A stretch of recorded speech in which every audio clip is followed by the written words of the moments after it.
Buenos días nuevamente, hermanos, que Dios les bendiga.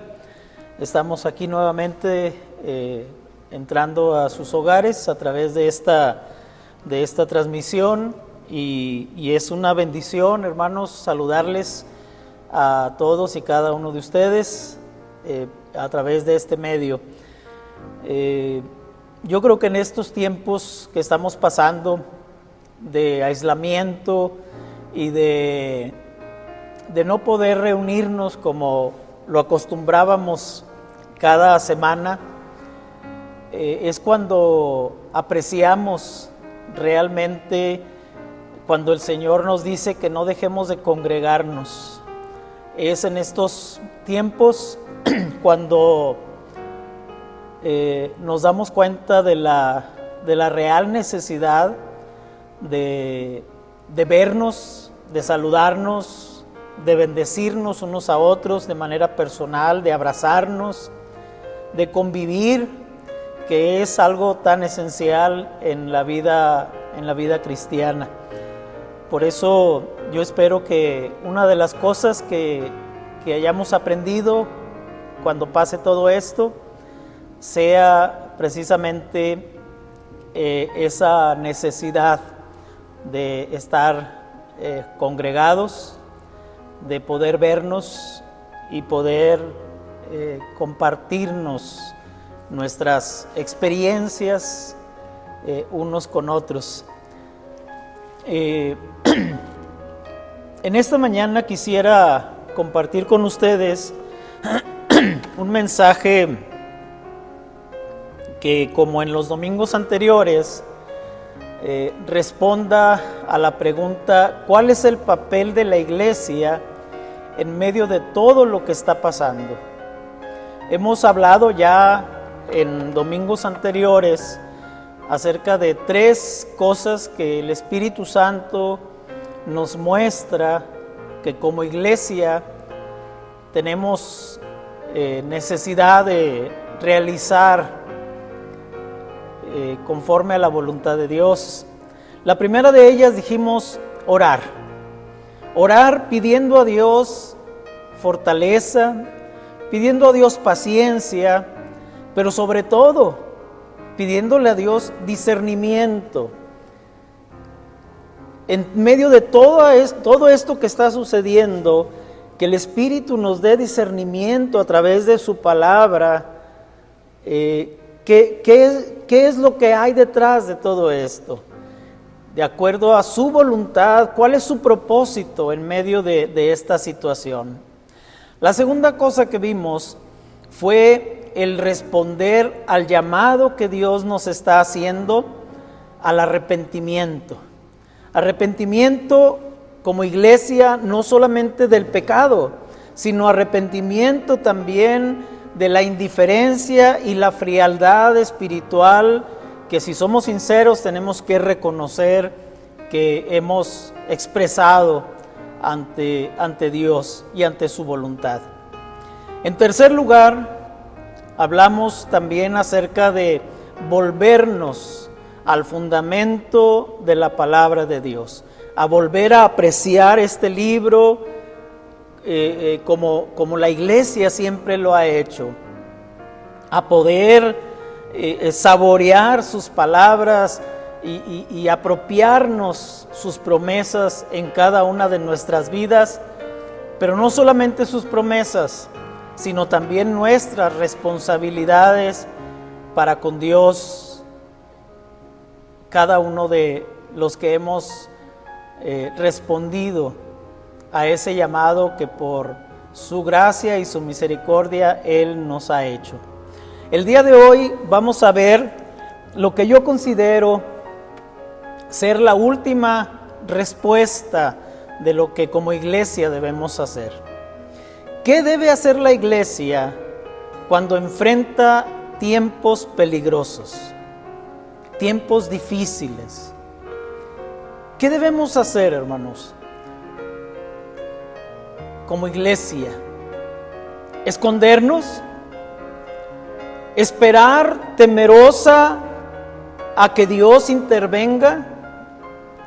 ¿O debemos suavizar el mensaje para no ofender a los demás? Yo creo que al contrario. La Escritura declara, hermanos, que en tiempos de tribulación la iglesia debe ser valiente, audaz y sobre todo franca.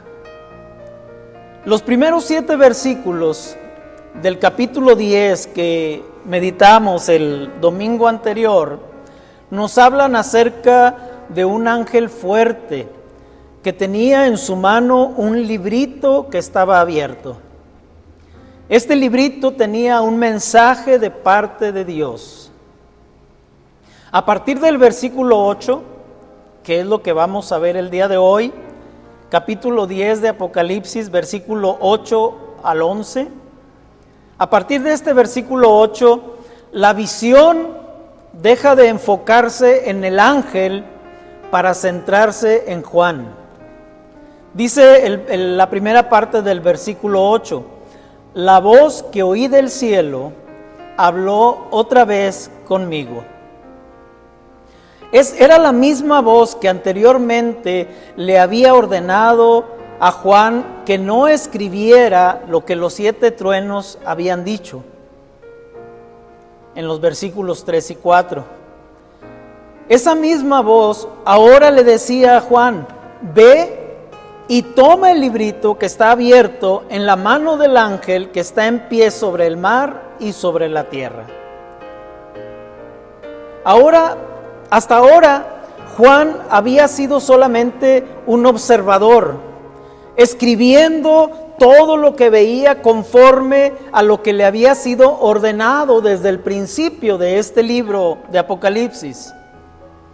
Pero repentinamente, Juan pasa de ser solamente un observador a ser un participante.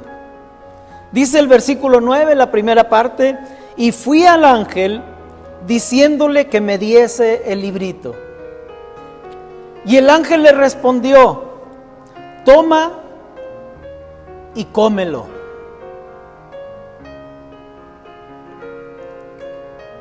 Y yo me pregunto, ¿comerlo? ¿Comer un libro? De primera instancia, nos puede parecer extraña la orden del ángel, ya que, como usted y yo sabemos, los libros no son para comer. Quizá los hemos dejado que acumulen polvo en algún estante, o algunos los hemos usado para guardar recuerdos como, pues vamos a decir, alguna flor que nos trae a la memoria a alguien especial, o para nivelar las patas rotas de alguna mesa o de algún mueble. Y muy de vez en cuando llegamos a leerlos. Pero comerlos jamás. Pero la verdad, hermanos, es que sí los comemos. A veces quizá hemos usado expresiones como me lo devoré en un solo día, cuando hablamos de un libro que nos entusiasma leerlo. Un autor dijo en una ocasión, algunos libros han de ser saboreados, otros han de ser tragados y algunos pocos han de ser masticados y digeridos. Hablando de las diferentes maneras como podemos apreciar un libro. Ahora bien, el simbolismo de comer un libro, que para usted y para mí puede parecernos algo hasta cierto punto extraño, no debió haberle parecido a Juan, pues él estaba acostumbrado a esta expresión. Por ejemplo, al profeta Ezequiel, en Ezequiel capítulo 3, versículos del 1 al 3, se le había mandado, come este rollo, alimenta tu vientre y llena tus entrañas. Jeremías, otro profeta, hablando de la palabra de Dios, dijo: fueron halladas tus palabras y yo las comí, y tu palabra me fue por gozo y por alegría de mi corazón. En el capítulo 15, versículo 16, si usted quiere leerlo. Y a menudo el Nuevo Testamento compara la palabra de Dios con alimento. Por ejemplo, en Mateo capítulo 4, verso 4 dice: no solo de pan vivirá el hombre, sino de toda palabra que sale de la boca de Dios. En 1 Corintios capítulo 3, versículos 1 y 2, el apóstol Pablo les escribe: de manera que yo, hermanos, no pude hablaros como a espirituales, sino como a carnales, como a niños en Cristo. Os di a beber leche y no vianda, porque aún no erais capaces, ni sois capaces todavía. Más adelante, el autor del libro a los Hebreos dice: porque debiendo ser ya maestros, después de tanto tiempo, tenéis necesidad de que se os vuelva a enseñar cuáles son los primeros rudimentos de las palabras de Dios. Y habéis llegado a ser tales que tenéis necesidad de leche y no de alimento sólido. Y todo aquel que participa de la leche es inexperto en la palabra de justicia, porque es niño. Pero el alimento sólido es para los que han alcanzado madurez, para los que por el uso tienen los sentidos ejercitados en el discernimiento del bien y del mal. Esto aparece en Hebreos capítulo 5, versículos 12 al 14. Y finalmente en 1 de Pedro capítulo 2, versículo 2 dice: desead como niños recién nacidos la leche espiritual no adulterada, para que por ella crezcáis para salvación. Cada uno de estos versículos nos habla o hace una referencia a la palabra, comparándola con algún tipo de alimento. La palabra comer, entonces, hermanos, da la idea de digerir completamente las palabras de Dios, al grado de que lleguen a convertirse en el principio que gobierne nuestra vida. No somos llamados, hermanos, simplemente a dar un mensaje. El mensaje debe ser parte de nuestro ser. No puede separarse el mensaje del mensajero de Dios. Y cuando hablo del mensajero no me refiero simplemente al pastor, al evangelista, al profeta, sino a todos y a cada uno de los creyentes en Cristo Jesús.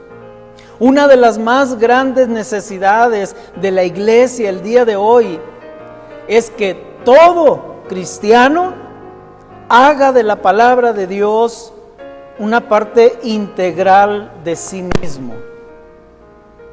Y esto no puede suceder limitándonos a escuchar la palabra cada domingo. Tenemos que comer la palabra cada día. Debemos leerla hasta que llegue a ser parte de nuestra mente. Debemos estudiarla hasta que llegue a ser parte de nuestro corazón. Debemos meditar en ella hasta que llegue a ser parte de toda nuestra alma. Y sobre todo debemos obedecerla hasta que llegue a ser parte de nuestra vida diaria. Entonces, y solo entonces, la palabra de Cristo morará en abundancia en cada uno de nosotros. Cuando Juan, volviendo al pasaje, hermanos, cuando Juan se disponía a comer el libro, el ángel le advirtió acerca de las consecuencias. En el versículo 9, la última parte, le dice: te amargará el vientre, pero en tu boca será dulce como la miel. Si usted es una persona que ama la palabra de Dios, no le costará mucho entender la frase dulce como la miel, en referencia a la palabra de Dios. El salmista en el Antiguo Testamento, en el Salmo 119, versículo 103, dice: cuán dulces son a mi paladar tus palabras, más que la miel a mi boca. Mientras que en el Salmo 19, versículo 10, dice: deseables, refiriéndose a la palabra, deseables son más que el oro, y mucho más que oro afinado, y dulces más que miel, y que la que destila del panal. Pero por otro lado, la otra expresión, te amargará el vientre, sí puede resultarnos extraña. ¿Cómo es posible que la misma palabra que es dulce, es dulce a nuestros labios, pueda ser al mismo tiempo amarga en nuestro vientre? Pero sí, así es la palabra de Dios. Las mismas palabras que Jeremías dice o declara que fueron por gozo y alegría a su corazón, al poco tiempo, en el capítulo 20, versículo 8, dice: la palabra de Jehová me ha sido para afrenta y escarnio cada día. Ahora, ¿en qué consistía el lado amargo del mensaje que Juan debía comer? ¿Sería en el hecho de que tenía que exponer el pecado como parte de su mensaje? ¿O sería en el hecho de que su mensaje tenía que ver con el castigo a los que no se arrepintieran? ¿O en el hecho de que generalmente Juan sabía que su mensaje sería rechazado? ¿O sería en el hecho de que ocasionalmente los oyentes responderían al mensaje persiguiendo al mensajero? Si yo tuviera que dar una respuesta, mi respuesta sería todas las anteriores. A pesar de conocer las consecuencias de comer el libro, vemos que Juan no se desanimó. En el versículo 10 dice: entonces tomé el librito de la mano del ángel y lo comí. Y era dulce a mi boca como la miel, pero cuando lo hube comido, amargó mi vientre. Desafortunadamente, hermanos, usted y yo sabemos que a muchos el día de hoy no les agrada la idea de un mensaje agridulce. Al igual que la gente en los días del profeta Isaías, el día de hoy también le dicen al mensajero: decidnos cosas halagüeñas, como escribe Isaías en el capítulo 30, versículo 10. O como Pablo le advirtió a Timoteo en la segunda carta a Timoteo 4:3: porque vendrá tiempo cuando no sufrirán la sana doctrina, sino que teniendo comezón de oír, se amontonarán maestros conforme a sus propias concupiscencias. Sin embargo, los mensajeros fieles de Dios no pueden darse el lujo de escoger lo que han de predicar y lo que no. No deben rehuir anunciar a otros todo el consejo de Dios. Deben, como Pablo le aconsejó a Timoteo, redarguir, reprender, pero también exhortar. Un autor de apellido Ellison dijo estas palabras: hay un elemento de amargura en el Evangelio que no se puede eliminar sin distorsionarlo. Los hombres no anhelarán la gracia mientras no estén convencidos del pecado. No buscarán la salvación mientras no entiendan lo que significa estar perdido. Y no apreciarán plenamente la felicidad del cielo mientras no se les exponga a la verdad acerca de los horrores del infierno. Tanto lo uno como lo otro son necesarios. Tanto lo uno como lo otro se complementan. Y la única manera de lograr esto es que estemos dispuestos a aceptar lo amargo junto con lo dulce. Dios no le ha dado a nadie la opción de comer lo dulce y escupir lo amargo. Para agradarle a Él, debemos comerlo todo, aceptarlo todo y obedecerlo todo. Ahora bien, no fue para saciar su hambre que a Juan se le dijo que comiera el libro. Fue más bien con el fin de prepararlo para continuar sirviendo a Dios.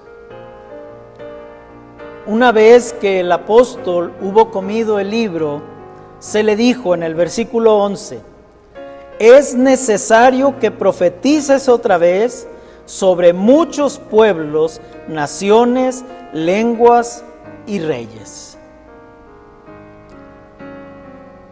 De manera, hermanos, que la tarea que Juan tenía por delante no era opcional. La frase "es necesario", que aparece aquí en el versículo 11, es la traducción del griego que indica necesidad moral. Es una palabra semejante a la que escribe Pablo a los Corintios en la primera carta que les escribe, capítulo 9, versículo 16, donde él dice: pues si anuncio el evangelio, no tengo de qué gloriarme, porque me es impuesta necesidad. Y ay de mí si no anunciare el evangelio.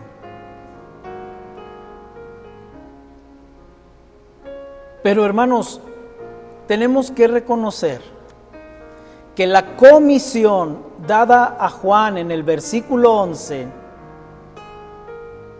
aunque fue dirigida a Juan originalmente, esa comisión se puede y se debe aplicar, y es responsabilidad de cada cristiano. Es responsabilidad mía como es responsabilidad suya.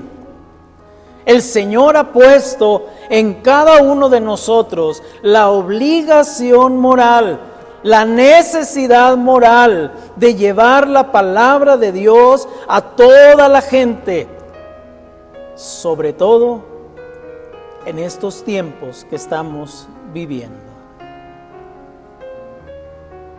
Mateo 28, versículo 19 dice: por tanto, id y haced discípulos a todas las naciones, bautizándolos en el nombre del Padre, del Hijo y del Espíritu Santo.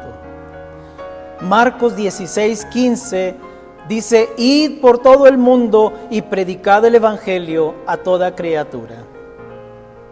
Mientras que Lucas, por su parte, en el capítulo 24, versículo 47 de su evangelio dice: así está escrito, y así fue necesario que se predicase en su nombre el arrepentimiento y el perdón de pecados en todas las naciones, comenzando desde Jerusalén. Pero para poder cumplir este mandato, la palabra de Dios tiene que representar un mensaje de vital importancia, primeramente para nosotros. Usted y yo sabemos que hasta el día de hoy no se ha descubierto una vacuna contra el coronavirus. Pero usted y yo sabemos también de una vacuna contra una pandemia de peores dimensiones que amenaza a la humanidad desde el principio de los tiempos. El virus que causa esta pandemia a la que me refiero se llama pecado. Y la vacuna se llama evangelio. Y usted y yo seríamos unos egoístas si no compartimos esta vacuna con los que están muriendo día con día por ese contagio. Y termino con estas palabras que se encuentran en el libro de los Hechos, en el capítulo 8, versículos 1 y 4. Y que si usted las medita, las reflexiona, se dará cuenta que cómo se relacionan con, hasta cierto punto con la situación que estamos viviendo nosotros el día de hoy como iglesia. Dice la palabra: en aquel día hubo una gran persecución contra la iglesia que estaba en Jerusalén. Y escuche esto: y todos fueron esparcidos por las tierras de Judea y de Samaria. Y el versículo 4 dice: pero los que fueron esparcidos iban por todas partes anunciando el evangelio. Hermanos, domingo tras domingo, usted y yo nos reuníamos en este lugar. Y a través de esta circunstancia que estamos viviendo el día de hoy, Satanás ha logrado, por decirlo de alguna manera, dispersarnos, siguiendo la táctica de divide y vencerás. Pero lo que él no sabe es que lo único que ha hecho es multiplicar la iglesia. Si nosotros lo discernimos de esta manera y estamos dispuestos a ser obedientes y valientes de lo que Dios nos ha mandado, podemos darnos cuenta de que la iglesia se ha multiplicado. Se ha multiplicado en cada hogar, se ha multiplicado en cada vecindario y se ha multiplicado en cada colonia. Aún de manera estadística podemos darnos cuenta que la palabra de Dios, predicada a través de estos mensajes transmitidos virtualmente a través de las redes sociales, nos damos cuenta que como iglesia hemos llegado a más personas. La palabra de Dios ha llegado a más personas. Yo aquí tengo la estadística del mensaje predicado el 26 de abril, donde nos dice que por lo menos 249 personas interactuaron con ese mensaje. La del 17 de mayo hubo 175 personas y el 10 de mayo hubo 153 personas.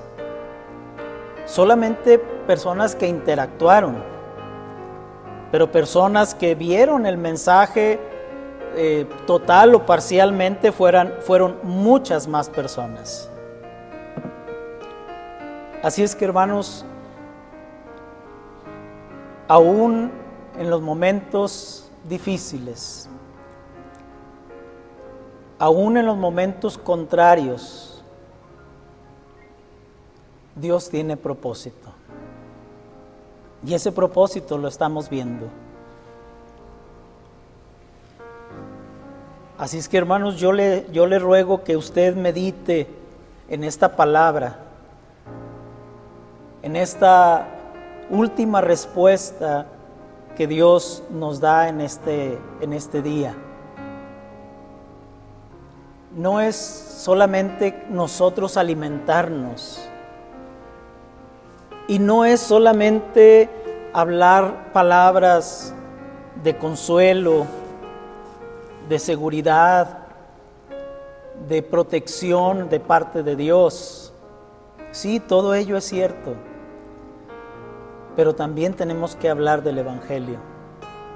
Tenemos que hablar, por un lado, del amor y del perdón de Dios, pero para hablar de ello tenemos que hablar también del pecado y de la necesidad de que la gente se arrepienta y crea en el Evangelio para la salvación de su alma. Hermanos, comamos este libro y recordemos las palabras del ángel,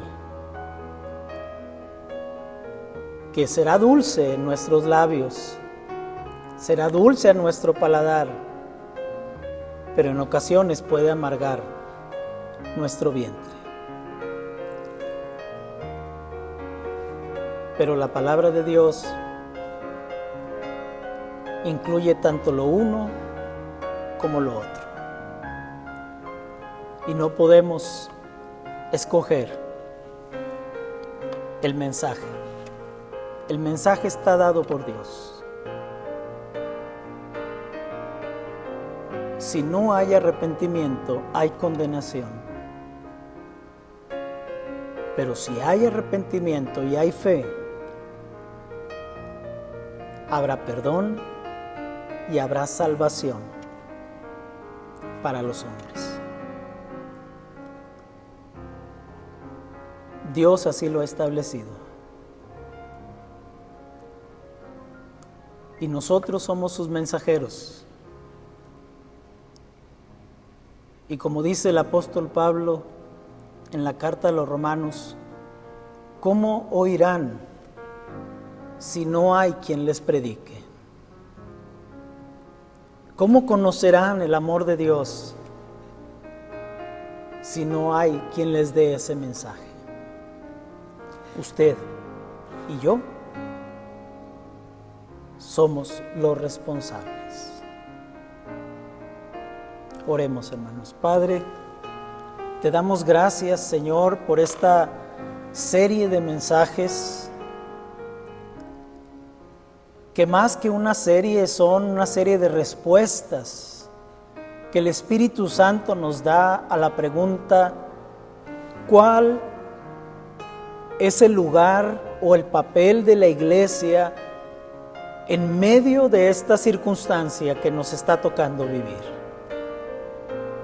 Te damos gracias, Señor, por lo que hoy nos has hablado, porque yo creo que este es un mensaje, Señor, que cierra este ciclo, Señor, de respuestas. Yo creo, estoy convencido que es un mensaje de parte de Dios para la iglesia de este tiempo, de este siglo. Señor, permite que nuestros oídos, Señor, estén atentos a tu voz y nuestra voluntad esté dispuesta a obedecer. Que tu Espíritu Santo, Señor, lleve esta palabra y esta convicción a cada corazón. Y que podamos abrir nuestros labios y tú llenarás nuestra boca de tu palabra. Señor, te doy gracias por cada oyente.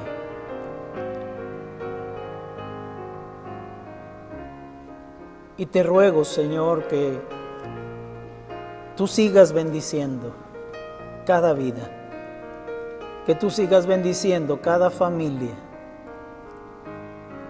y que tú sigas bendiciendo, Señor, a través de tu evangelio, a cada habitante de este planeta,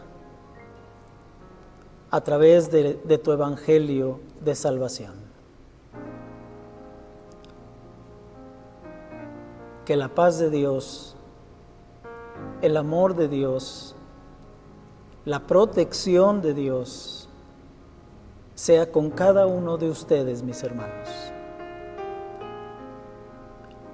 Lo ruego en el nombre de Cristo Jesús. Amén. Hermano, no solamente escuche el mensaje, yo le pido que lo comparta con otros. Compártalo.